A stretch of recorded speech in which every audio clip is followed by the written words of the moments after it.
सभी सम्माननीय पत्रकार बंधुओं, जैसा आप सभी को विदित है कि यह जो प्रेस वार्ता है ये नगरीय निकाय आम चुनाव 9 अगस्त सितंबर 2026 के चुनाव कार्यक्रम की घोषणा करने के लिए आमंत्रित की गई है।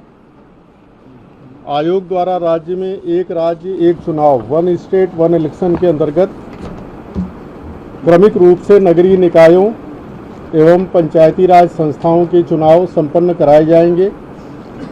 इसके प्रथम भाग में, फर्स्ट पार्ट में, राज्य के 309 नगरीय निकायों, जिसमें 10 नगर निगम हैं, 47 नगर परिषद हैं एवं 252 नगर पालिका हैं, इसके चुनाव 2 चरणों में, 2 फेजेज में संपन्न कराए जाएंगे।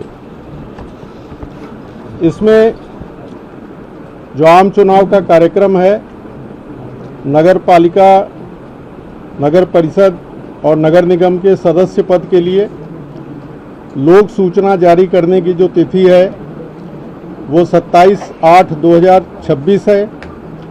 नामांकन पत्रों को प्रस्तुत करने की अंतिम तिथि 31/8/2026। नामांकन पत्रों की समीक्षा की तिथि 1/9/2026। अभ्यर्थिता वापस लेने की अंतिम तिथि 3/9/2026 अपराह्न 3 बजे तक। चुनाव चिन्हों का आवंटन 4/9/2026 और मतदान की तिथि, प्रथम चरण की जो मतदान तिथि है वो 9/9/2026, 9 सितंबर 2026 और द्वितीय चरण की जो मतदान तिथि है वो 11 सितंबर 2026। मतदान का समय होगा प्रातःकाल 7 बजे से सायंकाल 6 बजे तक और जो मतगणना की तिथि है वो 14 सितंबर 2026। 14 सितंबर। अध्यक्षीय पदों के लिए लोक सूचना जारी करने की तिथि 15 सितंबर 2026। नामांकन पत्रों को प्रस्तुत करने की अंतिम तिथि 16/9/2026। नामांकन पत्रों की समीक्षा की तिथि 17/9/2026। अभ्यर्थिता वापस लेने की अंतिम तिथि एवं समय 18/9/2026 अपराह्न 3 बजे तक। चुनाव चिन्हों का आवंटन 18/9/2026 शुक्रवार, अभ्यर्थिता वापस लेने के समय समाप्ति के तुरंत पश्चात। मतदान की तिथि 21/9/2026 सोमवार। मतदान का समय प्रातःकाल 10 बजे से अपराह्न 2 बजे तक और मतगणना की तिथि एवं समय 21/9/2026 मतदान समाप्ति के तुरंत पश्चात। इसी तरह से जो उपाध्यक्ष पद होगा नगर निकायों का, उसके निर्वाचन की तिथि है 22 सितंबर 2026। इसकी जो निर्वाचन प्रक्रिया की समय सारणी है वो बैठक का प्रारंभ होगा प्रातःकाल 10 बजे, नामांकन पत्रों का प्रस्तुतिकरण प्रातःकाल 11 बजे तक, नामांकन पत्रों की समीक्षा प्रातःकाल 11:30 बजे से, अभ्यर्थिता वापसी का समय अपराह्न 2 बजे तक, मतदान यदि आवश्यक हुआ तो अपराह्न 2:30 बजे से 5 बजे तक और मतगणना मतदान समाप्ति के तुरंत पश्चात। इसमें जो है इस चुनाव में 309 नगरीय निकायों के 1,44,03,853 मतदाता ये अपने मत का प्रयोग करेंगे। और पिछला जो चुनाव हुआ था उसमें 196 नगर पालिकाएँ थी वर्ष 2019 में और अब जो है कुल 309 नगर पालिकाएँ हो गई हैं। और जो अपने नगर निगम जयपुर में सबसे अधिक मतदाता हैं ये 24,20,839 और नगर पालिका इंद्रगढ़ बूंदी जिला उसमें सबसे कम मतदाता हैं 4,744।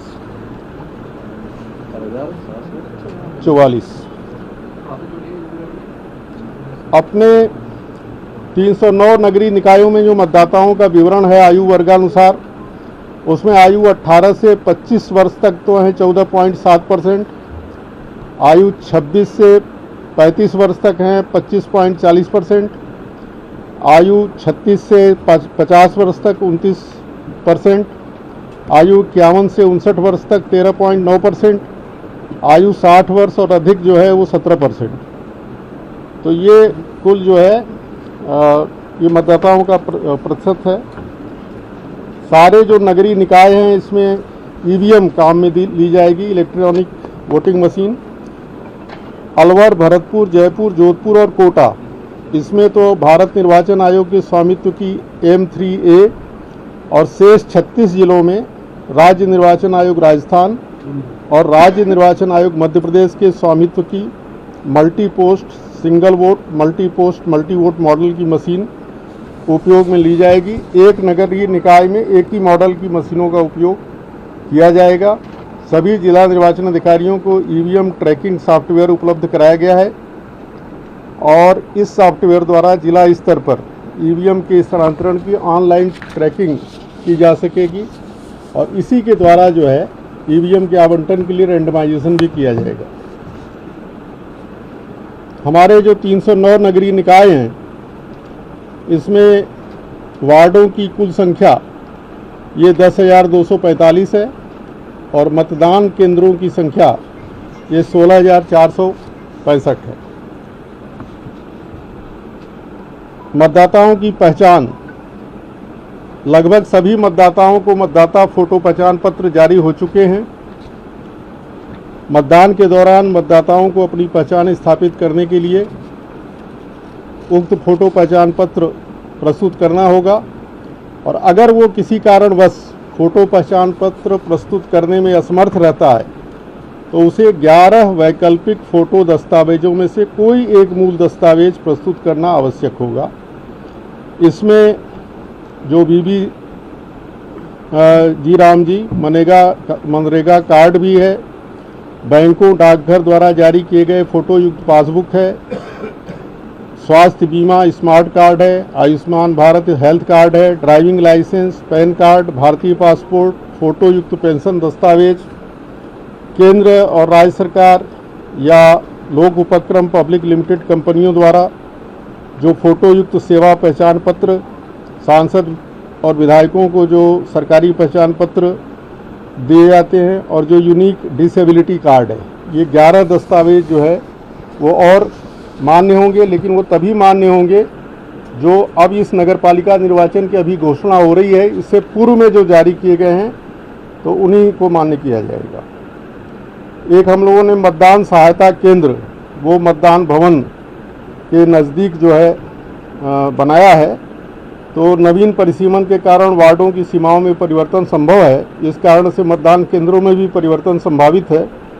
तो इन सहायता केंद्रों पर मतदाता को मतदाता सूची में उनका क्रमांक और बूथ संबंधी जानकारी ये उपलब्ध कराई जाएगी।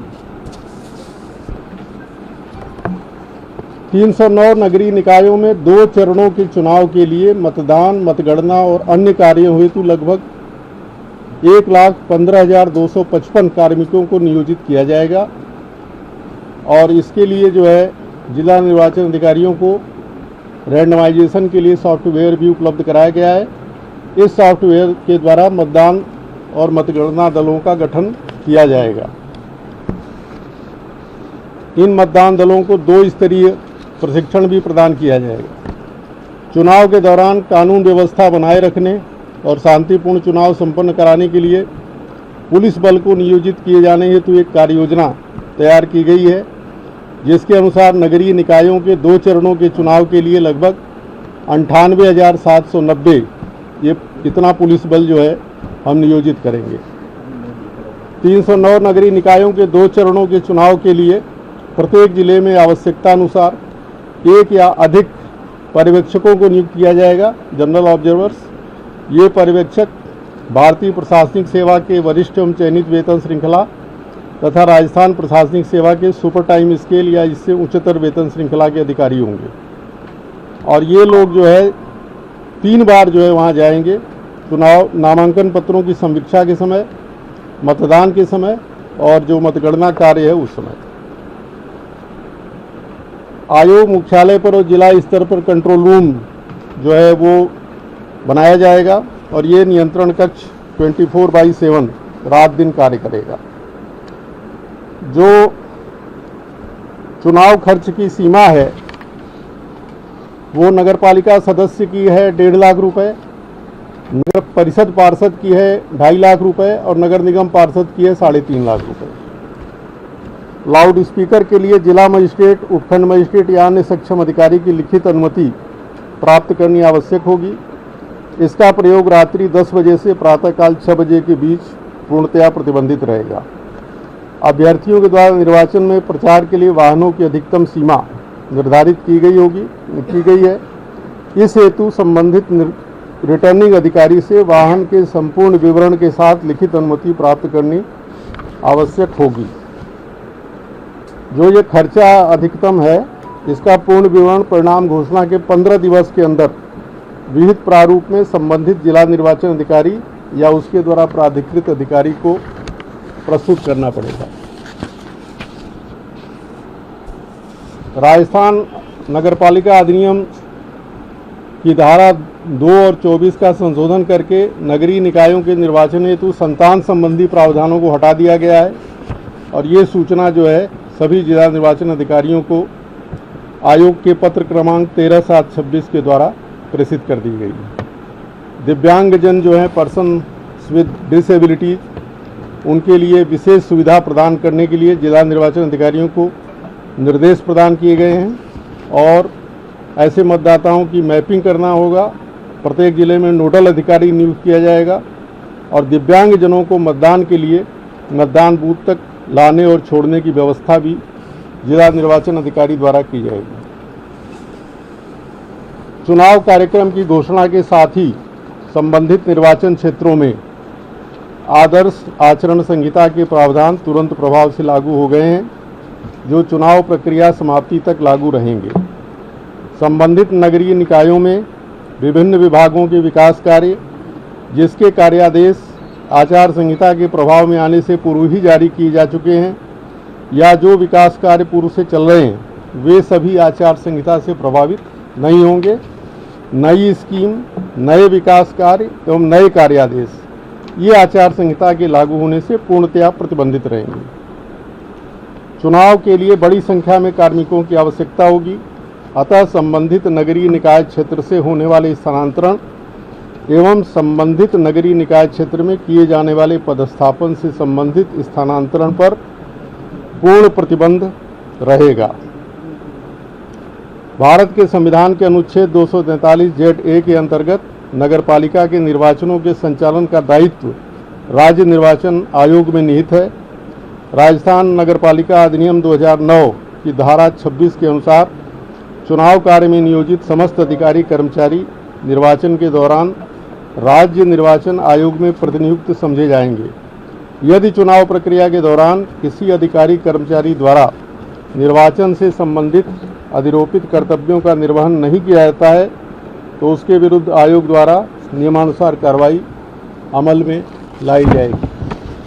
सभी राजनीतिक दल, सभी अभ्यर्थी, सभी मतदाताओं एवं सभी मीडिया कर्मियों से आयोग अपील करता है कि शांतिपूर्ण, स्वतंत्र एवं निष्पक्ष चुनाव संपन्न कराने में अपना पूर्ण सहयोग प्रदान करें। धन्यवाद। आज से आचार संहिता आप बता रहे हैं कि आदर्श आचार संहिता लागू होने कल से विधानसभा चुनाव होने वाली है, क्या सरकार विधेयक पास करा सकती है या कोई ऐलान कर सकती है? अब वो देखिए हाइपोथेटिकल क्वेश्चन है और जो नए विकास कार्य वगैरह है उस पर रोक है, नई घोषणाओं पर रोक है। आचार संहिता में ये 4 प्रतिबंध हैं।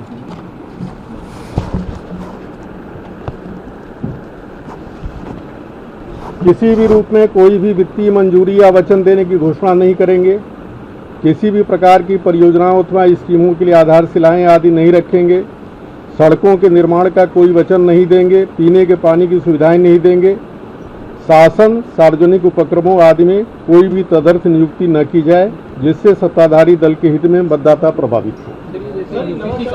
यूसीसी कानून है और एक वो पेड़ बचाने का कानून है, इसका एक बिल 2 बिल लेके जाएंगे, क्या हो सकते हैं? अब ये एक बार आने दीजिए फिर उसका हम देखेंगे। पूरे जिलों में लगी है या फिर उस एरिया में लगी है? नगर पालिका क्षेत्र जहाँ चुनाव हो रहा है वही आदर्श आचार संहिता से प्रभावित होगा। पहले की आयोग क्या करेगा जन जागरूकता के लिए? जन जागरूकता के लिए देखिए, अपन जो है इनके साथ वीसी ली थी, जो हमारे स्वीप के इंचार्ज हैं, सीओ जिला परिषद, स्वीप प्रभारी और जो मतदाता लिटरेसी क्लब हैं उनके साथ, और उनको विभिन्न गतिविधियां अपने स्तर पर आयोजित करने के निर्देश दिए हैं। कुछ कॉलेजों में मैं भी गया था, और समय मिलेगा तो और भी जो है ग्रामीण क्षेत्र के जो महाविद्यालय वगैरह हैं वहाँ भी जाने का प्रयास करेंगे। मेरा एक सवाल है सर, मेरा एक सवाल है आपसे। आप एक मिनट, मेरा एक सवाल ये है कि बार बार ये कहते हैं कि वन स्टेट वन इलेक्शन, अब आप जो घोषणा करें कि नगर पालिकाओं के अनुमति कर रहे हो, तो ये एक संशय पैदा करता है कि वन स्टेट वन इलेक्शन कहाँ हुआ। उसका बाद में आपको नोटिफिकेशन जारी करना पड़ेगा पंचायत चुनाव का, उसका ऐलान अलग करना पड़ेगा। नंबर 2, दूसरा सवाल मेरा यह है कि आपने 2 चरणों में चुनाव कराने की बात कही है, लेकिन सेकंड चरण और फर्स्ट चरण के बीच में 2 दिन का गैप है। तो जो सेकंड चरण के चुनाव होंगे उनमें प्रत्याशियों को 2 दिन का अधिक भार करना पड़ेगा। 2 दिन का चुनाव प्रचार का जो भार है वो ज़्यादा हुआ उनका, तो ये अंतराल कैसे, ये भिन्नता जो कैसे हुई? इनको तो कम टाइम दिया गया है, इनको ज़्यादा दिया जा रहा है। देखिए, तीसरी बात क्या, अब तक जो मेरी जानकारी के हिसाब से जितने भी चुनाव प्रचार हुए चरणों में, उसमें मतदान मतलब अधिसूचना अलग अलग दिन जारी की गई है। पहले चरण की अलग की गई है, दूसरे चरण के बाद में की गई है। आपने सिर्फ एक ही दिन की वो दे दी इसमें 27/8/26, 27 अगस्त को आप अधिसूचना जारी करेंगे, उसके बाद इनके नामांकन पत्र 31 तक ले जाएंगे। वो थोड़ा ये क्लियर करेंगे। नहीं, तीन बातें आपने कही। पहली बात तो ये कही कि वन स्टेट वन इलेक्शन कहा जा रहा है, लेकिन चुनाव चरणों में हो रहे हैं। तो वो तो आपके विधानसभाओं के चुनाव 6 चरण में होते हैं। घोषणा एक साथ होती है। एक मिनट, घोषणा एक साथ होती है। देखिए, अगर हम अभी बात आई ना कि विकास कार्य जो है वो उस पर प्रतिबंध रहेगा। अब हम नगरीय निकायों में चुनाव करा रहे हैं और उसके चक्कर में हम ग्रामीण क्षेत्र का और रोक दें, तो वन स्टेट इलेक्शन कहाँ हुआ करिए? अब एक साथ सारा हो रहा है। अब हमारा जो इंटरप्रिटेशन है वन स्टेट वन इलेक्शन है, आप उसको अलग से करने के लिए स्वतंत्र है। निवेदन ये था कि जिस उद्देश्य को लेकर के चुनाव लेट किए गए, देरी से 2 साल भर देरी हुई, वो उद्देश्य तो पूरा नहीं हुआ। अब हमारे दृष्टि से तो उद्देश्य पूरा हो रहा है, और आप बुद्धिजीवी हैं तो आप अपना इंटरप्रिटेशन करने के लिए स्वतंत्र हैं। सर, एक क्या संवैधानिक रूप से ये सही है क्या? लेकिन सर, जो परिणाम होंगे नगर निकायों के, क्या वो असर नहीं करेंगे पंचायत चुनाव पे? फिर वन स्टेट में तो यही होगा ना सर। अब देखिए, भारत में विभिन्न राज्यों में चुनाव होते हैं और विभिन्न राज्यों के अलग अलग परिणाम आते हैं, तो कोई जरूरी नहीं कि एक राज्य का परिणाम दूसरे राज्य को प्रभावित करे। सर, इस मुद्दे को लेकर के राज्य सरकार और निर्वाचन आयोग के बीच में पिछले 1 साल से लगातार विवादास्पद स्थिति रही है। राज्य सरकार ये कहती रही कि हम तो तैयार हैं, आयोग ये कहता रहा कि हम तैयार हैं। एक ही मुद्दा था सिर्फ वन इलेक्शन को लेकर के, लेकिन अभी भी जो उसमें वही कन्फ्यूजन की स्थिति है। देखिए, ऐसा है कि कोई कन्फ्यूजन नहीं है, पूरी स्पष्टता है राज्य निर्वाचन आयोग के स्तर पर। जो चुनाव में देरी हुई उसका कारण ये था कि जो पिछड़ा वर्ग आयोग है उसका गठन 9 मई 2025 को हुआ था। उस आयोग ने अपनी रिपोर्ट देने में देरी करी, और उसके बाद मामला आपको जैसा पता है माननीय उच्च न्यायालय में गया। माननीय उच्च न्यायालय ने बाकायदा तिथियां तय करी, और उसके अनुसार जो है अपन आज जो हमें लॉटरी करके जो प्राप्त हुआ है कि भाई नगरीय निकायों के वार्डों का हम रिजर्वेशन कर रहे हैं, तो उसके अनुसार जो है हम चुनाव कार्यक्रम की घोषणा कर रहे हैं। जैसे ही हमको ग्रामीण क्षेत्रों का या पंचायती राज संस्थाओं का प्राप्त होगा, हम उसकी भी घोषणा कर देंगे। तो पूरी स्पष्टता है और कोई कंफ्यूजन नहीं। 14 अगस्त के बाद में, 14 अगस्त का जो घटनाक्रम है उसके बाद में पंचायतों में प्रधानों के उनके मतलब तो लॉटरी निकल गई आपकी 14 तारीख को, लेकिन 14 तारीख को शाम को जो भी कुछ हुआ उसके बाद में वार्डों की जो पंचायत समिति वार्ड है, जिला परिषद वार्डों की जो लॉटरी निकलने वाली थी वो 1 महीने के लिए स्थगित कर दी गई। तो वो कहाँ हुआ फिर वन स्टेट वन इलेक्शन? तो वो तो अब राज्य सरकार ने स्थगित करी, तो उनसे पूछिए आप। सर, मेरा एक सवाल है, कोर्ट में 15 अगस्त तक के लिए टाइम दिया गया था दोनों चुनावों के लिए, वो आपने पूरी नहीं की, तो ये क्या कंटेम्प्ट नहीं है कोर्ट का? नहीं, 15 अगस्त के लिए दोनों चुनाव का नहीं कहा था उन्होंने ये कहा था कि 15 अगस्त तक जो है वो राज्य सरकार 15 अगस्त से पूर्व लॉटरी करके दे देगी और उसके बाद 15 अगस्त को आयोग के द्वारा चुनाव की घोषणा कर दी जाएगी। तो निकाय और पंचायत दोनों का है सर? हाँ, वो माननीय उच्च न्यायालय ने यही कहा था। तो ये तो कंटेम्प्ट हो गया। अब वो देखिए, जिन्होंने किया है अब उनसे पूछिए, उनसे जवाब लीजिए। चुनाव आप कर रहे हैं? नहीं, चुनाव हम तो तब करेंगे ना। देखिए, हम इस बात को पिछले 6 महीने से बता रहे हैं और आप लोग बुद्धिजीवी हो। अब आप नहीं समझोगे तो आम जनता कैसे समझेगी? ये भाई लॉटरी कराना वो राज्य सरकार के जो है अधीन है, राज्य सरकार के क्षेत्राधिकार में आता है। जब उन्होंने हमें देखिए, परसों लॉटरी हुई, कल शाम को 6 बजे 7 बजे तक अपने पास सूचना आई संकलित, पूरे राज्य की संकलित सूचना करके स्वायत्त शासन सचिव ने हमको भेज दी। हमने आज दिन भर ये टाइप वाइप करवाया, हम आपके सामने बैठे हुए हैं और हम चुनाव की घोषणा कर रहे हैं। वैसे जब पंचायती राज की होगी तो हम उसकी भी घोषणा कर देंगे। नहीं, माननीय न्यायालय के आदेश की पालना करना भी तो आपकी जिम्मेदारी है। हम तो पूरी पालना कर रहे हैं। उन्होंने हमें कहाँ हुई सर? उन्होंने 3 बातें कही थी। पहली बात उन्होंने कहा कि 5 अगस्त तक ओबीसी आयोग अपनी रिपोर्ट दे देगा, उसके बाद 15 अगस्त से पहले राज्य सरकार जो है ये लॉटरी करके दे देगी और 15 अगस्त को हम घोषित कर देंगे। अब उन्होंने लॉटरी जो है करके नहीं दिया तो हम कैसे घोषित करेंगे? ये तो उसके बाद सबसे पेंट है ना। तो आज उन्होंने कल किया, हमने कोर्ट में यही कहा था कि हम जिस दिन देंगे उसके 2 दिन के अंदर हम घोषित कर देंगे। तो आप देखिए हम कर रहे हैं। लेकिन पंचायत का तो नहीं हुआ ना? हाँ, तो पंचायत का तो वो करके देंगे तो हम घोषित करेंगे। 1 साल जो डिले हो गया उसका तो कोई मतलब नहीं निकाला। हाँ, तो 1 साल तो बहुत सारी परिस्थितियां जिम्मेदार हैं। पहले और दूसरे जिलों के नाम तो बताइए किस जिले में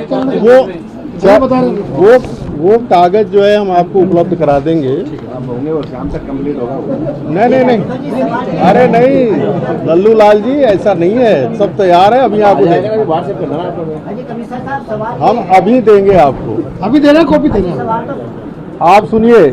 अब जैसे अजमेर है, अजमेर में प्रथम चरण में नगर पालिका पीसांगन, नगर पालिका नसीराबाद, नगर पालिका केकड़ी, सरवाड़, टाटोटी और सावर, और दूसरे चरण में नगर निगम अजमेर, नगर परिषद किशनगढ़ और नगर परिषद पुष्कर। तो ये पूरे राजस्थान का सारे जो 309 निकाय हैं उन सबका जो है अपन ने बना रखा है वार्ड वाइज, और ये अभी सूचना आपको सब उपलब्ध करा देंगे। ये सब तैयार है। राज्य निर्वाचन आयोग के द्वारा किसी भी स्तर पर कोई देरी न की जा रही है न की जाएगी। सर, एक सवाल और है कि क्या भारत सरकार द्वारा, वो भारत निर्वाचन द्वारा 80 साल से ऊपर और 80 साल तक के लोगों को घर पे वोटिंग की व्यवस्था थी, तो क्या अपने यहाँ होगी? अब घर पर वोटिंग तो उनका केंद्रीय आयोग है, हमारा राज्य आयोग है, तो थोड़ा बहुत अंतर होना चाहिए। तो मतलब नहीं होगा? विचार किया जा रहा है। नहीं होगा। दिव्यांगों के लिए हमने व्यवस्था कर दी है। केवल दिव्यांग?